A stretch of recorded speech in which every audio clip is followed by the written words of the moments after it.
이번 강의에서는 고종의 친정과 개항, 그리고 서양 문물의 탐색에 대해 살펴보도록 하겠습니다.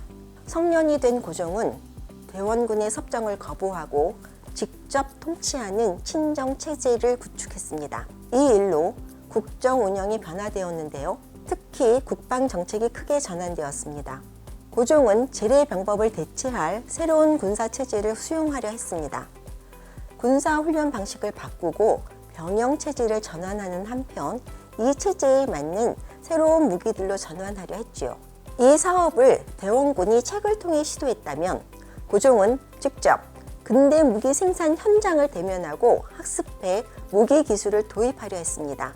이 사업은 중국과의 관계에서 비롯되었습니다. 무기 기술 이전 및 무기 공장 설립과 관련해 청과 교섭을 시작한 것입니다. 이 교섭은 조선의 요구만으로 진행된 것은 아니었지요. 당시 청은 조선에 대한 영향력을 강화하는 것을 중요 과제로 삼고 있었어요. 청은 서구 열강에 의한 북경 함락, 일본의 지속적인 도발, 그리고 러시아와의 국경 분쟁으로 위축되어 있었어요. 청은 이런 국제 상황을 타개하기 위해 조선을 이용했습니다. 오랑캐를 오랑캐로 물리치는 이의제의 전략을 기획한 것이지요. 이런 맥락에서 청나라 정부는 조선 정부에 여러 나라와 국교를 맺을 것을 권했습니다. 그리고 청의 무기를 수입해서 국방력을 키울 것도 권했지요. 청에서 무기 사용법 훈련도 배워가라고 하면서요. 조선은 무기 구매는 거절했어요.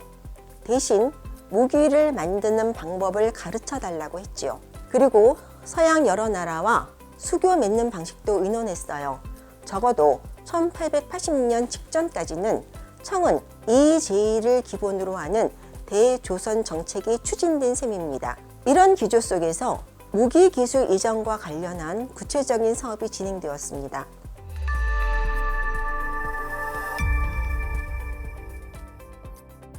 조선 정부가 근대 무기 기술을 중국만을 통해 학습하려 한 것은 아니었습니다. 일본도 주요 대상이었습니다. 개항 후 일본과 통상조약을 재개하고 4차례의 수신사를 파견했는데요. 그들은 시찰과 탐문 기록을 남겼습니다. 제1차 수신사로 1876년 4월에 김기수를 파견했습니다. 그는 일동규율을 남겼어요. 1880년 3월 파견된 제2차 수신사 김홍집은 수신사 일기를 남겼고 1882년 7월 제4차 수신사는 철종의 부마 박영효로 사화 기략을 남겼습니다. 김기수는 일본이 근대 기술을 통해 이룬 발전을 관찰하고 운영 상황을 자세하게 기록했습니다. 특히 그는 이미 벤자민 홉슨의 박물 심편, 이를 전제한 최한기의 신기천험과 같은 책을 읽은 것으로 보였는데요. 그는 자신이 알고 있던 문물들에 주목했습니다. 그는 철도와 전신에도 관심을 보였습니다. 기차를 긴 마루로 묘사하기도 했고 그것이 기차라는 것을 알고 난 다음에는 빠른 속도에 놀라기도 했습니다.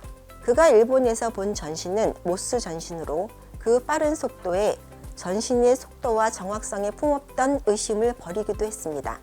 김기수는 귀국 후 고종에게 자신이 탐문한 결과를 보고했습니다. 고종은 그에게 전선, 화륜과 더불어 농기에 대해 들은 바 없는가 고 물을 정도로 서양 문물을 알고 있었습니다. 김기수는 이 질문에 자세하게 답변하지 못하고 부산 초량에 사람을 보내 배우게 하라고 권하기만 했지요. 고종은 자신이 알고 싶은 정보를 구하기 위해 다른 통로를 만들어야 했습니다. 1880년 고종은 제2차 수신사 파견을 통해 구체적인 정보를 접할 수 있었습니다. 수신사 김홍집은 고종으로부터 일본의 전신을 포함한 근대 문물 운영 상황을 정확하게 탐문하라는 명을 받았어요. 그는 일본의 발전상을 간략하게 보고한 후 일본에서 구한 청의 정관웅이 쓴 이언을 전했습니다. 교수님, 이언에는 어떤 내용이 담겨 있는지 궁금합니다.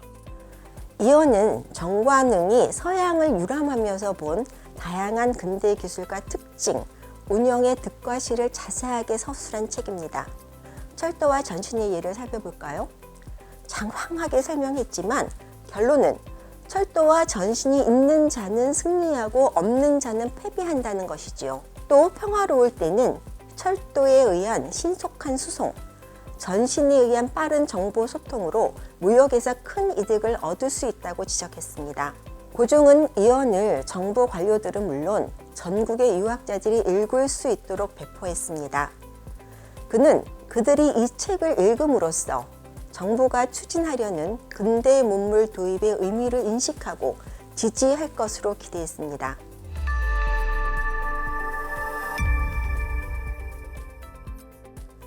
고종은 일본의 공식적인 외교사절단인 수신사만 파견한 것은 아니었습니다. 1881년 고종은 일본 근대 문물 도입 상황과 정세를 상세하게 탐문하도록 암행어사들을 파견했습니다. 12명의 암행어사와 그들의 수행원을 합하면 60명이 넘었어요. 고종은 이들의 여비와 채제비를 모두 내탕금, 즉 자신이 사비를 털어 마련했습니다. 이는 관료들이 대규모 일본 파견을 반대할 것을 대비한 조치였어요. 또 그만큼 비밀리에 진행된 사업이었습니다. 이 시찰단은 고종의 친위 정리 관료들로 구성되었습니다. 주로 개화 정책의 중추적 역할을 담당할 사람들이었지요. 요즘은 이들을 조사 시찰단이라고 부릅니다. 시찰단의 임무는 여러 가지였습니다. 가장 중요한 것은 일본 정세 탐문과 더불어 근대 문물 도입 상황과 도입에 따른 변화와 그에 따른 득실을 파악하는 것이었습니다. 그리고 그들은 근대 문물 도입을 위해 설치한 중앙관서의 운영 방안을 모색해야 했습니다. 또한 실무자 양성을 위한 유학생 파견 통로도 마련해야 했죠. 고종은 시찰단이 원활하게 시찰 활동을 전개할 수 있도록 일본 각 부서에 대해 조사 1~2명을 배당했습니다. 일본에서 근대 기술을 도입한 부서는 공보성이었습니다. 이 부서에서는 등대, 철도, 전신과 같은 시설들을 설치하고 관리, 운영했죠. 이 부서에는 강문형이 배정되었습니다. 그는 공보성을 철저히 조사했고 이를 바탕으로 세밀한 보고서를 작성했습니다. 그의 보고서를 전신을 중심으로 살펴볼까요? 그는 일본이 전신을 도입한 지 불과 10년밖에 되지 않았음에도 전신으로 일본 지방 곳곳이 중앙도성과 연결되었다고 기록했습니다. 이 전신선은 일본 곳곳뿐만 아니라 세계 각국과도 연결되어 있다고 보고했습니다. 실시간으로 국제사회와 소통한다고 보았던 것이죠. 그는 이를 관리하는 전신국의 조직, 경영 상태도 정리했습니다. 전신은 다른 조사들도 눈여겨본 시설입니다. 그리고 그들은 전신 사업비가 의외로 조기에 회수 가능하다고 진단했습니다. 더 나아가 재정수입원의 역할도 담당할 수 있을 것이라는 점에도 동의했어요. 근대 기술의 문제점도 지적했습니다. 바로 기술 이전입니다. 일본 정부가 근대 기술을 도입하기 시작한 지 10년이 지났음에도 여전히 대부분의 근대 시설물들을 외국인 기술자들이 관리, 유지하는 상황을 목도한 것이지요. 특히 박정양은 10년이 지나도 기술을 다 배우지 못해 외국인에게 의존해야 하는 이런 상황을 심각하게 받아들였습니다. 강문영은 이와 관련한 일본 정부의 문제 해결 방안에 주목했습니다. 그것은 공보성 안에 설립된 대학이었습니다. 이 대학에서는 학생들에게 수년 동안 각종 기기의 제조에 관련된 기술들을 가르쳤습니다. 또한 그 토대가 되는 과학이론을 실험과 실습을 통해 가르치며 엄격한 학사 관리를 통해 학생들을 지도했습니다. 그리고 박물관과 도서관을 두어 연구와 학습에 부족함이 없도록 지원하고 있었죠. 그는 이런 투자와 노력으로 외국인 의존이 곧 해결될 것으로 전망했습니다. 기술 습득 방안에 대한 그의 보고는 이후 청나라와 일본으로의 기술 습득을 위한 유학생 파견으로 이어졌습니다. 고종은 일본 시찰 경험을 국정에 반영할 수 있도록 신문물 도입을 위해 조직한 통리기무 아문의 조사들을 중용했습니다. 조사들이 교육한 1881년 12월 12사 체제의 통리기무 아문이 7사 체제로 재편됐고 이들은 대부분 각 사의 책임자가 되었습니다. 특히 강문형은 근대 문물의 도입을 관장하는 감공서의 협판이 되었습니다.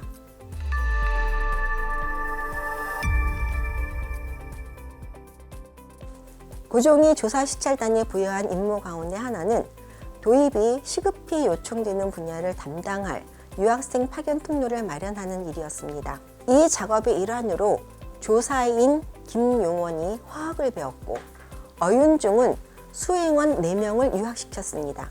1882년부터 조선정부는 본격적으로 일본으로 유학생을 파견하기 시작해 1884년 중반에 이르면 일본 유학생 수는 모두 70명 정도에 이르게 되었습니다. 유학생들은 대부분 게이오 기죽구에서 일본어를 학습하면서 새로운 학문을 익힐 준비를 했습니다. 일본어를 습득한 후 대개 육군 토야마 학교, 세관, 치신성 같은 기관에서 연수를 받았습니다. 교수님, 유학생들이 어느 기관으로 갈지는 조선 정부에서 지정해 주었나요? 유학생의 연수기관 선택은 대개 유학생 개개인의 판단이나 개화지향 핵심 세력과의 교감에 의한 것으로 보입니다. 당시 유학생들 가운데 최신성에서 실무를 익힌 사람도 있는데 이는 조선 정부의 통신개혁 의지와 맥을 같이 하는 것으로 볼 수 있습니다. 조선 정부는 필요한 분야의 기술 습득을 위해 게이오 기죽구를 거치지 않고 유학생을 파견하기도 했어요. 일본 전신국으로 김하구와 백철용을 보낸 것입니다. 김하구는 한글 모스부호를 완성해 한반도의 전신 가설에 대비했고 전신 기술자 양성을 위한 전보학당 설립 계획을 세웠습니다. 일본 유학 경험자인 백철용도 실무 훈련을 받았는데요. 그는 1905년 한반도 전신권이 일본에 의해 강점당할 때까지 전신 사업에서 중요한 역할을 담당했습니다.